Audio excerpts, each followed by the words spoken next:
आज आपण आपल्या किचनमध्ये बनवतोय ब्रेडची टिक्की. ब्रेडची टिक्की ऐकूनच नवीन वाटलं ना, पण काही नवीन नाही आहे. बटाट्यापासून ही मस्तपैकी ब्रेडची टिक्की आपण बनवणार आहोत. काही टिक्क्या आपण एअर फ्रायरमध्ये बनवणार आहोत, तर काही तव्यामध्ये बनवणार आहोत. दोन्ही पण अप्रतिमच लागतात. एअर फ्रायरमधली थोडीशी जास्तीची क्रंची असते आणि तव्यामधली थोडीशी सॉफ्ट असते. हाच एवढा काय तो फरक, पण चवीला एक नंबर दोन्हीही लागतात. लहान मुलांना तर आवडणार आहेत, मोठ्यांनाही खूपच जास्त आवडणार आहेत. म्हणून सकाळच्या नाश्त्यासाठी ह्या ब्रेडच्या टिक्क्या तुम्ही तयार करून ठेवा. खूपच अप्रतिम लागतात. चला तर मग सुरू करूया. सर्वात आधी जेवढे आपल्याला ब्रेडच्या टिक्क्या तयार करायच्या असतील त्या क्वांटिटीनुसार आपल्याला बटाटे घ्यायचे आहेत. तर इथे मी 4 बटाटे घेतलेले आहेत, जे उकडून घेतलेत आणि सोलून घेतलेले आहेत. बटाट्यांना आता ग्रेटरच्या साह्याने मस्तपैकी किसून घेणार आहोत. किसून घेतल्यामुळे त्यामध्ये गुठळ्या होत नाही. आता त्यामध्ये आवडीनुसार 1 चीज क्यूब किसून घालणार आहे. जर तुम्हाला जास्तीची चीज क्यूब हवी असेल तर ते तुम्ही घालू शकता. त्यामुळे जास्त क्रीमी आणि चीजी लागणार आहेत ह्या टिक्क्या. तर आपण चीज क्यूब किसून झालेली आहे. त्यामध्ये अर्धा चमचच्या आसपास ब्लॅक पेपर घालून घेतलेली आहे, काळी मिरी पावडर घालून घेतलेली आहे. त्याचबरोबर ह्याच्यामध्ये अर्धा चमच मिक्स हब आणि ऑरिगॅनोसुद्धा घालून घेतलेला आहे. हे सर्व पदार्थ आपण अर्धा चमच ह्यामध्ये घालून घेऊया. त्याचबरोबर थोडेसे चिली फ्लेक्सचा वापर केलेला आहे, त्यामुळे तिखटाचं प्रमाण हे तुम्ही तुमच्या आवडीनुसार कमी जास्त करू शकता. आता आपण ह्यामध्ये घालून घेणार आहोत तो मिओनीज. मिओनीज ह्यामध्ये अर्धी वाटीभर तरी घालून घेतलेला आहे, जेणेकरून आपल्याला याचं मिश्रण करून तयार करायचं आहे. आणि त्याचबरोबर थोडासा चीज सॉससुद्धा मी वापरलेला आहे. चीज असल्यामुळे लहान मुलांना तर हा पदार्थ खूपच आवडणार आहे. आता त्याचबरोबर आपण चटपटीतपणा येण्यासाठी मस्तपैकी पेरी पेरी मसाला आणि थोडंसं सॉल्ट वापरलेलं आहे. थोडासा चिरलेला लसूण ह्यामध्ये घालून घेतलेला आहे. लसणाला बारीक चिरून घ्या आणि आता हे सर्व पदार्थ आपल्याला मिक्स करून घ्यायचे आहेत.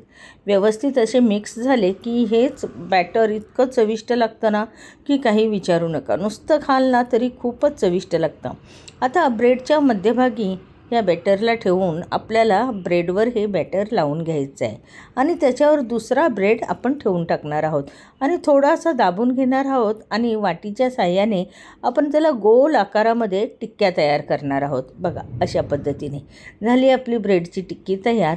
आता एअर फ्रायरला थोडंसं तेलाचं ग्रेसिंग करून घेतलेलं आहे आणि त्यामध्ये आपण ह्या टिक्क्या ठेवून टाकणार आहे.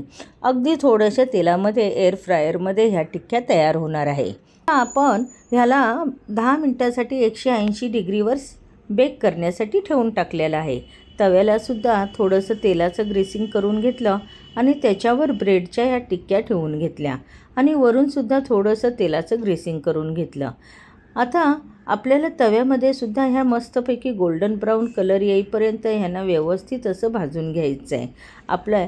आपण एअर फ्रायरमध्ये जे 10 मिनिटासाठी टिक्क्या लावलेल्या ते माझं झालं काय, मी त्यांना काय मध्ये उघडून बघितलं नाही. त्यामुळे परफेक्ट 10 मिनिटाचा टायमिंग त्याने घेतला आणि टिक्की अतिशय क्रंची झाली, म्हणजे प्रमाणाबाहेर क्रंची झाली. त्यामुळे जर तुम्ही एअर फ्रायरमध्ये टिक्की जर तयार करत असाल तर तुम्ही 10 मिनटं नका ठेवू, 7-8 मिनटं ठेवा आणि मध्ये मध्ये उघडूनसुद्धा बघू शकता. आता जास्त तव्यामध्ये क्रंची होण्यासाठी थोडंसं तेलाचा वापर थोडासा जास्तीचा करा, म्हणजे अशाने काय होतं, टिक्की अतिशय खुसखुशीत आणि क्रंची होते. तेल जास्त तर टिक्की तेवढी खुसखुशीत आणि क्रंची होणार. आता एअर फ्रायरमधल्या आपल्या टिक्क्या झालेल्या आहेत. 10 मिनटासाठी ठेवलेल्या आणि 10 मिनटामध्येच त्या अतिशय क्रंची झालेल्या आहेत. जळलेल्या अजिबात नाही आहेत, बघू शकता तुम्ही, पण खूप साऱ्या क्रंची झालेल्या आहेत. खायला खूपच मस्त लागत होत्या. अशा पद्धतीने आपल्या एअर फ्रायरमधल्या आणि तव्यातल्या अशा दोन्ही प्रकारच्या टिक्क्या आपण तयार केलेल्या आहेत. सकाळचा नाश्ता एक नंबर होतो, पोटभरीचा होतो. मुलांना टिफिनमध्ये देण्यासाठी एक नंबर पदार्थ आहे. मुलं खुश होतील. ह्याच्याबरोबर तुम्ही सॉस द्या, खरोखर खूपच छान लागतो. म्हणजे काय, एक नंबर पदार्थ आहे. तुम्ही करून बघा, तुम्हाला नक्कीच आवडेल.